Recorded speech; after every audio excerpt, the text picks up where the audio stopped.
नशीबच काढलं आहे मी. त्यामुळेच मला ऑफिस, घर आणि पोराबाळांना सांभाळून सगळं करायला जमतं.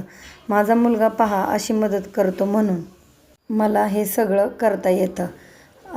दिवसाची सुरुवात ह्या सगळ्या गोष्टीतून सुरू होते. आमचे छोटे चिरंजीव पहा शाळेत न जाण्यासाठी रडत आहेत.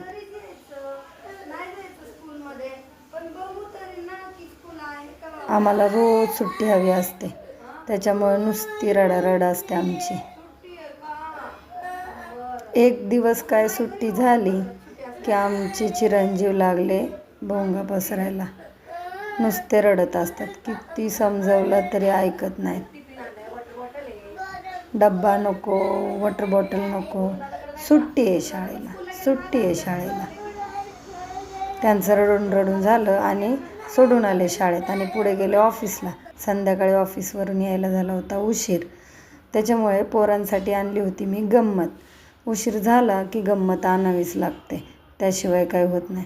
कार्तिकी पौर्णिमेचा दिवा लावून मी पोरांना खायला दिलं आणि मग काय पोरांनी मस्त पार्टी एन्जॉय केली. मला तर विचारलं पण नाही की आई तुला खायचं आहे का गं. दोघं मस्त आरामात खात होते. मी त्यांच्या पप्पांची वाट बघत होते की त्यांचे पप्पा येतील आणि मग मला खायला मिळेल. चलो बाय.